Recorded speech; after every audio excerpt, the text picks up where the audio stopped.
in the Andromeda sector, where bureaucracy had evolved into an art form, and academic credentials weighed more than common sense, the Celestial Academy of Xenobiology maintained its position as the galaxy's most prestigious institution for studying things that could theoretically eat you.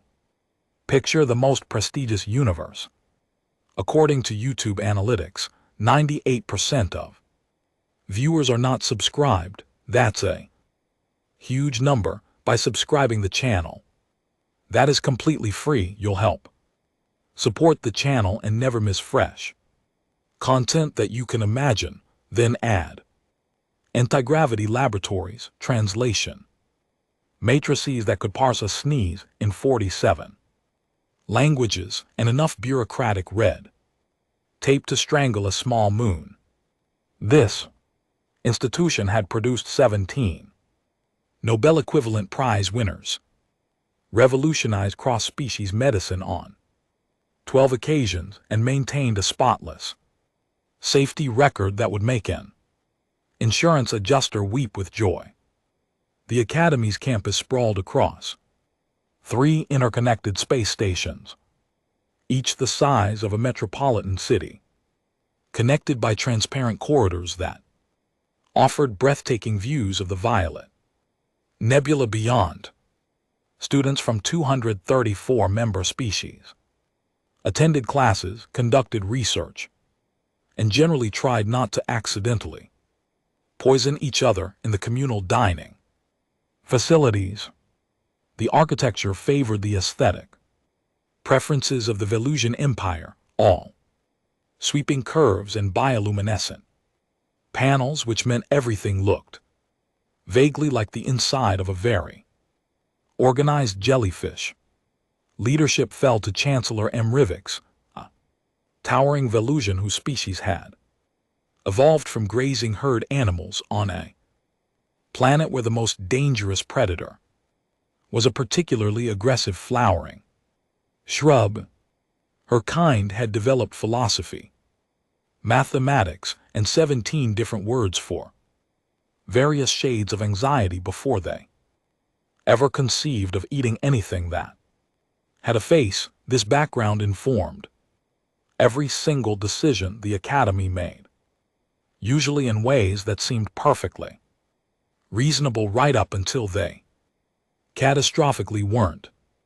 The herbivore dominance extended throughout the faculty. Of the 342 tenured professors, exactly 7 came from species that had evolved eating meat. Those 7 kept their heads down, published proliferating papers on cellular biology, and never ever mention the food chain during faculty meetings. The unspoken rule was simple: predators were fascinating subjects of study, not colleagues. They were specimens, data points, creatures to be observed from behind reinforced glass while taking copious notes, which brought us to the vivarium, deep in Research Station Beta, past the gene sequencing labs in the quantum microscopy department. Existed a facility that most students only heard about in whispered conversations: the Advanced Predator Behavioral Studies wing housed the Academy's collection of apex predators, each specimen carefully selected from worlds where eating other creatures wasn't just acceptable but necessary for survival. 4 separate enclosures, each environmentally controlled to match the home world of its inhabitant, each occupied by a creature that represented the absolute pinnacle of evolutionary hunting success. The first enclosure belonged to something the faculty called a Kerstar. Imagine if a tiger and a grizzly bear had a baby, then that baby did a lot of weightlifting and developed a really bad attitude, native to a high-gravity death world where everything ate everything else with enthusiastic prejudice. The Kerstar stood nearly 3 Tall possessed 6 limbs that ended in retractable claws and a jaw, structure that could crack titanium, alloy like a human biting into a potato, chip its fur rippled with, chromatophores that shifted from deep amber to aggressive crimson depending on mood.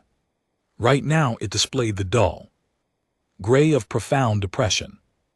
Enclosure 2 contained a Silurian depth stalker which looked like someone had crossbred a shark with a panther and given it way too many teeth. This creature came from an ocean world where sunlight was a myth and bioluminescence was the closest thing to fire. Sleek, muscular, covered in scales that absorbed electromagnetic radiation. It could navigate by electrical fields and strike with enough force to dent starship hulls. It lay coiled in the corner of its water-filled habitat, refusing to acknowledge the filtration systems. Gentle currents. The third resident was a thermal ripper from a volcanic planet where lava flows were basically highways, built like a mechanized nightmare wrapped in obsidian. Black exoskeleton.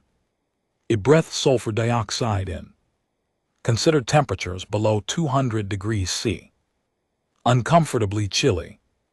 Multiple eyes arranged in a geometric pattern across its angular head tract. Movement with mathematical precision. It had been motionless for so long that maintenance drones kept checking if it had died, then scrambling away when those eyes suddenly focused on them with predatory calculation. Enclosure 4 held what appeared to be living shadow. The Void Dancer came from a rogue planet that drifted between stars, a world of eternal darkness where heat signatures were the only light source. Its form seemed to shift and blur as if reality couldn't quite pin down its exact dimensions. Whisper quiet, impossibly fast, capable of shutting down its metabolism to near-death levels. It represented stealth evolution taken to an extreme that made theoretical physicists question their understanding of matter. Currently, it had folded itself into something approximating a sphere and hadn't moved in 8 cycles. These 4 specimens, acquired at enormous expense and transported with extreme caution, represented the Academy's prize research subjects. Entire careers were being built on studying their hunting behaviors, neural architectures, and biochemical adaptations. Doctoral candidates competed viciously for observation slots. The faculty had written enough papers to deforest a small continent, all variations on the theme of "look how fascinating these dangerous creatures are from our position of complete safety." Then 23 cycles ago, they all stopped eating, not gradually, not with any warning signs or behavioral indicators that something was wrong. One day they were consuming their nutritionally optimized, species-appropriate food cubes with the enthusiasm of creatures that knew refusing meant death. The next day, nothing. The Crester ignored the synthesized protein that perfectly matched its homeworld prey. The depth stalker let the fish analogs drift past its snout without interest. The thermal ripper didn't even acknowledge the mineral supplements, carefully formulated to match volcanic micronutrients. The Void Dancer remained curled in its sphere, as responsive as a decorative rock. Panic set in around cycle 3. The faculty convened emergency meetings with the frantic energy of people who suddenly realized their research funding was literally starving to death. They adjusted food compositions, modified environmental variables, consulted with Off-site specialists who charged consultation fees that made the budget. Committee developed stress-induced rashes. Nothing worked. The predators simply sat in there, enclosures burning through their energy, reserves with the grim determination of creatures that had collectively decided existence wasn't worth the effort. By cycle 15, the medical team had intervened with intravenous nutrients, forcing sustenance into beings that wanted nothing to do with it. This kept them alive but solved nothing. You could see it in their eyes, that particular emptiness that came from creatures experiencing captivity as a form of death in slow motion. The faculty published worried papers about depression in apex predators, about the psychological requirements of hunting species, about whether consciousness itself became a curse when divorced from purpose. Nobody asked the obvious question. Nobody wondered if maybe, just possibly, treating sentient beings like museum displays might have consequences beyond their research parameters. Into this situation walked the newest xenobiology student, fresh off a transport from Earth, third rotation at the academy, and thoroughly unimpressed by everyone's credentials. Humans had only recently joined the galactic community, a development that caused approximately equal parts excitement and existential dread among the established species.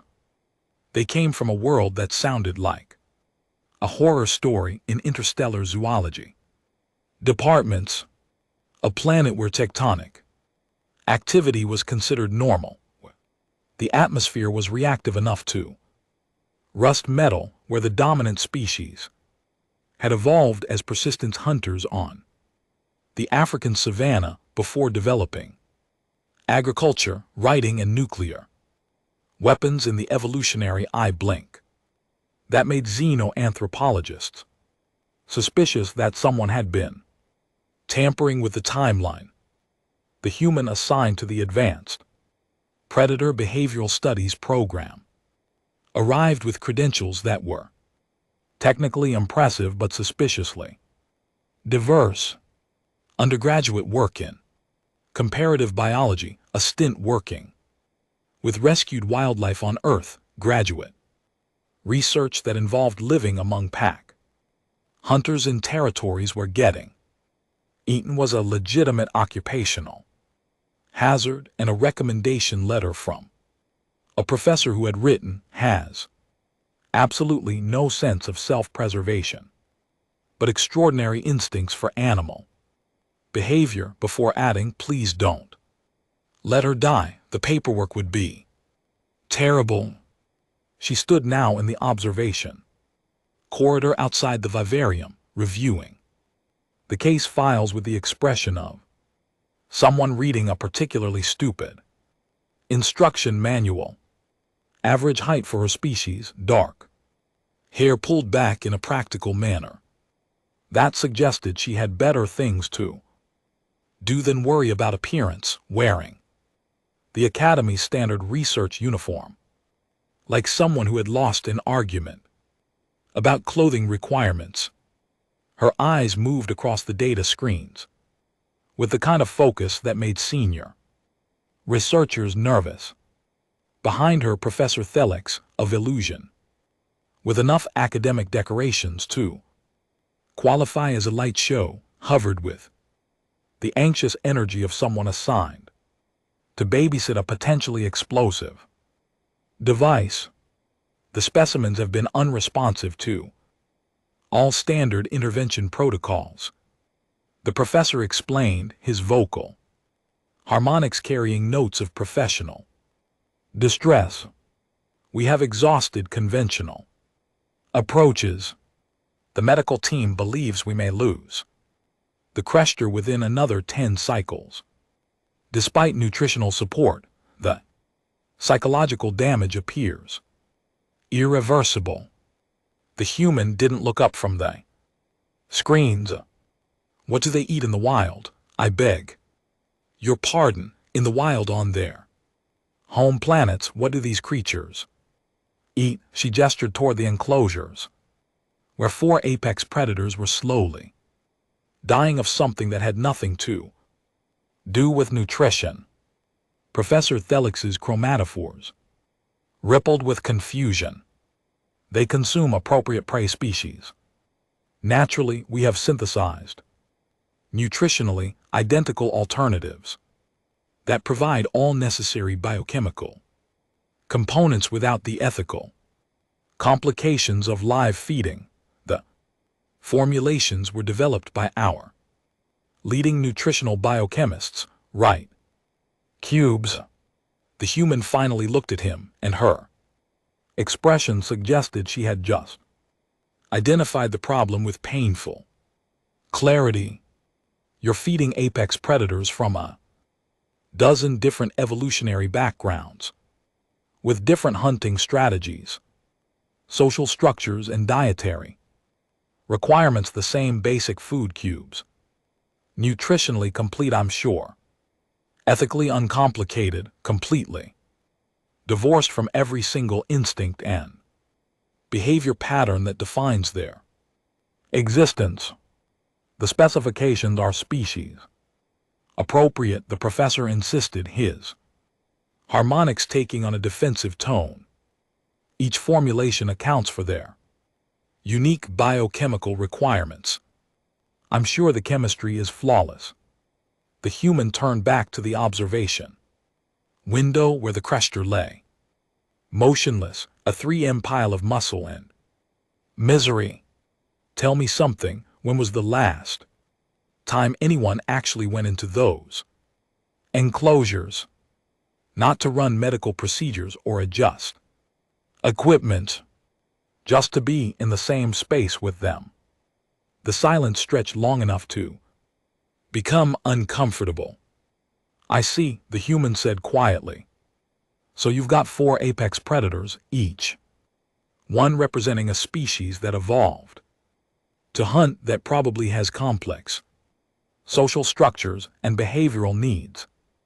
And you're treating them like particularly dangerous houseplants. Feed them, water them, keep the temperature right, and wonder why they're dying from the inside out. Professor Thelix's chromatophores flashed through several colors that the translation matrix politely declined to interpret. The safety protocols are quite clear. These creatures are extremely dangerous. They represent significant risk factors that cannot be ignored for sentimental reasons.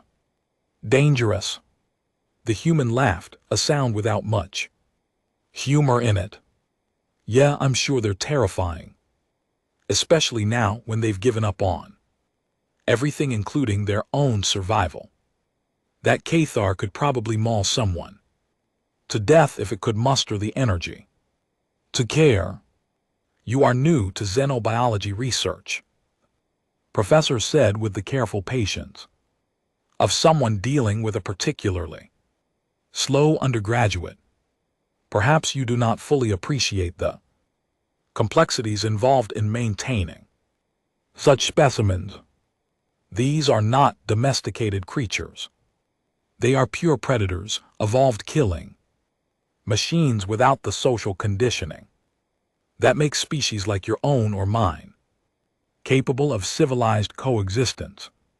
The human was quiet for a moment, watching the 4 enclosures where 4 different kinds of hopelessness waited to die with academic supervision. Then she smiled, and it was the kind of smile that made Professor Thelix's survival instincts start screaming warnings his conscious mind couldn't quite articulate. Professor, she said pleasantly, I'm going to need access to the commissary requisition system. Also, I'll need clearance to enter the vivarium. All 4 enclosures, actually. Absolutely not. The protocols clearly state that only senior researchers with appropriate safety certification may enter predator containment areas, and even then only with full security teams present and sedation protocols active. Right, well, here's the thing. The human turned to face him fully, and her expression had shifted from polite to something that suggested negotiation. Time was over. Those creatures are dying, not from disease, not from injury, but from something your protocols can't measure and your safety procedures can't fix.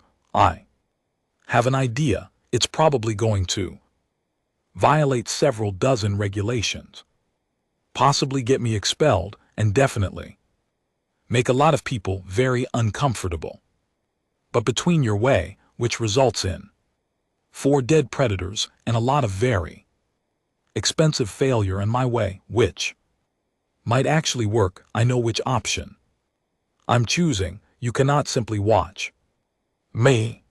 And with that, the human walked away from the observation corridor, leaving Professor Thelix to contemplate how someone could violate Academy protocols before they even formally refused permission, and wondering if humans were actually classified correctly as a cooperative social species, or if perhaps they were something else entirely, something the galaxy hadn't quite figured out how to categorize yet. In their enclosures, 4 apex predators continued their slow fade into nothing, unaware that someone had finally looked at them and seen the actual problem. Sometimes the most dangerous thing in the room isn't the creature with claws and teeth. Sometimes it's the one who shows up, looks at your carefully constructed safety measures, and decides that compassion matters more than protocol. The faculty was about to learn this lesson the hard way. The human spent the next 3 cycles doing what the faculty had apparently forgotten was possible, actually watching the predators, not monitoring vital signs through sensors, not reviewing behavioral data compiled by automated systems, but sitting in the observation corridor for hours at a time, notebook in hand, doing something revolutionary called paying attention. The Crester moved in its sleep, muscle memory playing out hunting sequences that its conscious mind had abandoned. The depth stalker's gills flared in patterns that suggested communication, attempts with prey that wasn't there. The thermal ripper's eye configuration shifted to track heat signatures in an environment too cold to register anything interesting. The void dancer occasionally unfurled enough to reveal limb structures that seemed designed for collaborative hunting rather than solo ambush. None of this appeared in the official reports because none of it fit the established research parameters. The faculty had decided these were solitary apex predators, and solitary they would remain in all documentation. Evidence to the contrary be damned. On the 4th cycle, the human showed up to the morning observation session with a list of questions that made the supervising graduate assistant visibly uncomfortable. What are the social structures of these species in their natural habitats? The assistant consulted his data pad with a frantic energy of someone taking a pop quiz they hadn't studied for. The Crester are classified as apex predators with minimal social interaction outside mating periods. Classified by whom? The initial survey team from the Volusian Xenological Institute, who were herbivores studying predators from orbit. The human made a note. Did anyone actually observe them on the ground? Track family groups, watch how they interact. Silence, right. Next question, what do they eat in terms of variety? Do they consume the same prey species repeatedly, or do they have diverse diets? More frantic data pad Consultation, the nutritional analysis, indicates they require specific protein, chains, and mineral compositions, consistent with carnivorous consumption. Patterns. That's not what I asked, the assistants. Chromatophores flickered with academic distress.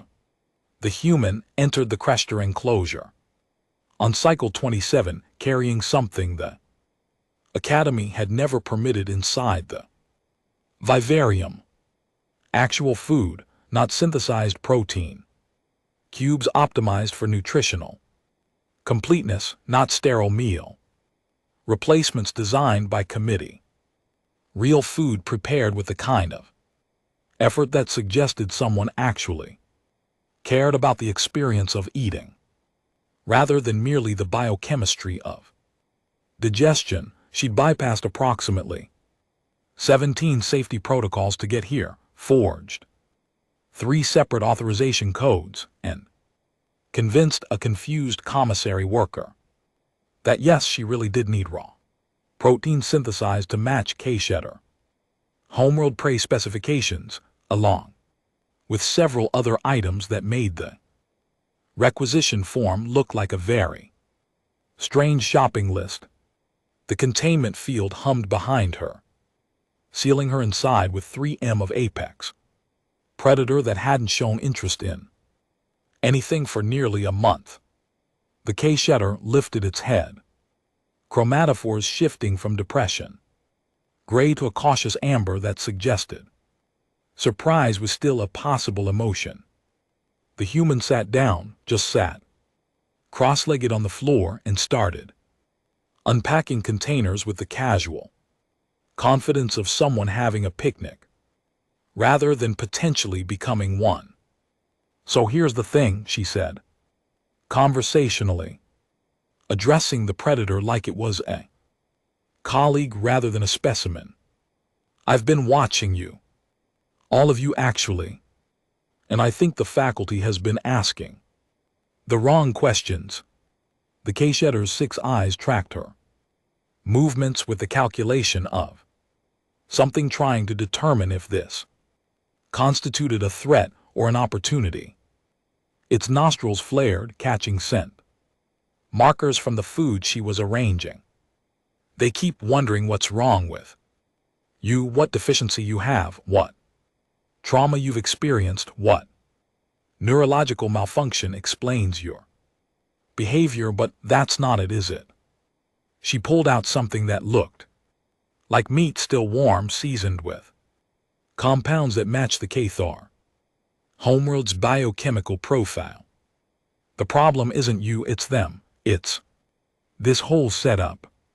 She took a bite of her own food, something she'd prepared for herself, and the casual act of eating seemed to trigger something fundamental in the Predator's psychology.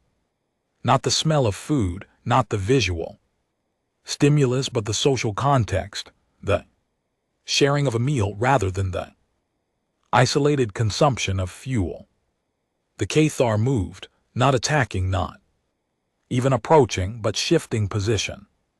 From defeated collapse to something approaching attention. On my world, the human continued. Between bites, we figured something out. Pretty early, eating isn't just biological necessity, it's social, it's cultural, it's how we bond, how we communicate, how we show we trust each other enough to be vulnerable together. She pushed a container toward the Predator, not close enough to threaten, but near enough to constitute an offer. Your species probably has the same thing, some version of it anyway, but nobody here bothered to check because they were too busy being afraid of what you are to notice who you are.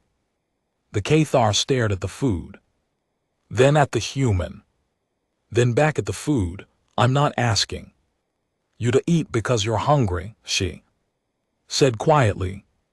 I'm asking you to eat because someone finally gave enough of a damn to make it worth the effort, because maybe, just maybe, survival is about more than caloric Intake and safety protocols. Maybe it's about connection, about being seen as something other than a dangerous specimen. The predator rose to its feet with movements that carried echoes of strength it had nearly forgotten. It approached the container with cautious steps, testing this new dynamic, where food came with social context, rather than sterile isolation. Outside the containment field, alarms were starting to sound. Security personnel were scrambling. Professor Felix was probably developing stress-induced medical condition. The entire faculty was about to witness the most spectacular protocol violation in Academy history. The Cathar ate, not with the mechanical efficiency of consuming nutrition cubes, but with something that looked suspiciously like pleasure, like purpose, like maybe existence was worth the effort after all. When someone treated you like a person, rather than a problem to be solved from behind reinforced glass, the human smiled and continued her own meal, sharing space with an apex predator in comfortable silence, proving something the herbivore-dominated faculty had never considered. Sometimes the most dangerous thing you can do is show compassion to creatures everyone else has decided are better off. Contained. The aftermath of the meal-sharing incident played out with all the predictable chaos of a bureaucratic institution discovering that reality didn't care about their carefully documented procedures. Security teams arrived to find the human calmly finishing her lunch while a supposedly dying predator showed more vitality than it had in 27 cycles. The medical monitors lit up with readings that suggested the Cathar had suddenly remembered that living was an option worth pursuing. Professor Felix arrived at the scene with the expression of someone whose entire worldview was being dismantled by a single undergraduate with a lunchbox. You violated every containment protocol, he began, his vocal harmonics reaching frequencies that suggested imminent cardiovascular complications. The safety procedures exist for legitimate reasons. You could have been killed, the creature could have escaped. The liability implications alone. The creature has a name.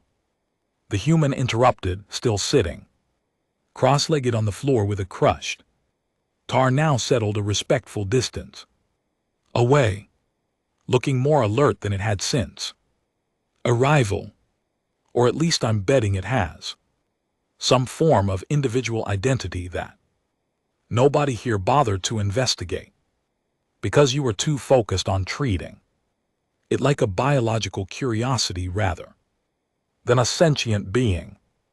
The argument would have continued except the other three predators had taken notice.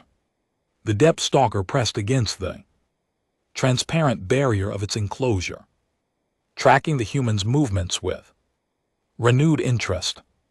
The thermal ripper's multiple eyes had all oriented in the same direction for the first time in weeks. Even the void dancer had partially unfurled, its shadowy form suggesting awareness rather than the catatonic withdrawal of recent cycles.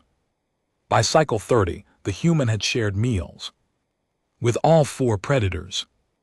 Each encounter followed the same pattern, entering the enclosure with food that showed actual preparation effort, sitting in vulnerable proximity, eating her own meal first, then offering without expectation.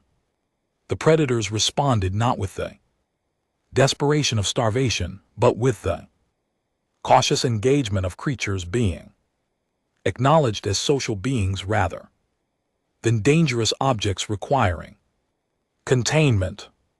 The faculty convened emergency sessions, that somehow managed to be both frantic and bureaucratically tedious. Some argued for immediate expulsion of the human for reckless endangerment.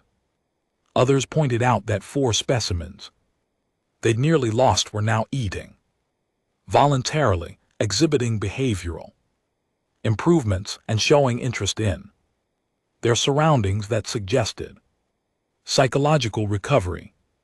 The research data alone was invaluable, even if the methodology made every safety committee member develop nervous tics. Chancellor Moravec's observing the situation with the political calculation of someone whose funding depended on successful outcomes regardless of how unconventional they appeared, made the decision that would reshape the Academy's entire approach to predator research. Revise the protocols, she announced during a faculty assembly, that would be referenced in xenobiology textbooks for generations. If our methods result in specimen deterioration while an undergraduate's approach achieves recovery, perhaps our assumptions about safety and containment require reconsideration. The human, when informed that her actions had prompted institutional policy changes rather than expulsion, simply shrugged with a nonchalance of someone who'd been right all along and knew it. You want to study predators, she told the assembled faculty during the formal review session. You need to understand that being an apex hunter doesn't make something a mindless killing machine. These species evolved complex behaviors because survival at the top of the food chain requires intelligence, social awareness, and adaptability. You can't understand that from behind glass while feeding them flavorless cubes and wondering why they'd rather die than participate in your research. The crushed tar, visible through the observation window, had regained enough strength to pace its enclosure with something approaching its natural grace. The depth stalker moved through its habitat with renewed purpose. Thermal Ripper had begun manipulating environmental features, building structures that suggested comfort-seeking behavior. The Void Dancer remained mostly still, but now with the alertness of something, conserving energy by choice rather than surrendering to despair. 3 months later, the Academy published revised guidelines for predator specimen care that included provisions for social interaction, environmental enrichment, and meal preparation that acknowledged eating as a psychological need rather than merely biological requirement. Other institutions across the galaxy adopted similar approaches. Entire research careers shifted focus from studying predators as isolated specimens to understanding them as complex social beings with needs that transcended basic survival metrics. The human continued her studies now with official sanction and a reputation that made other students either admire her audacity or question her survival instincts. She spent hours in the vivarium, not just with the 4 original predators, but with new arrivals that came to the Academy under revised acquisition protocols, emphasizing ethical treatment and species-appropriate social structures. Professor Thelix, in what might have been the greatest character development of his career, eventually admitted that perhaps herbivore-dominated institutions had some inherent blind spots when studying species with fundamentally different evolutionary pressures. He didn't enjoy this admission, but he made it anyway, which counted for something. Years later, when researchers discussed the transformation of xenobiological ethics in predator studies, they would Reference this incident as the catalyst.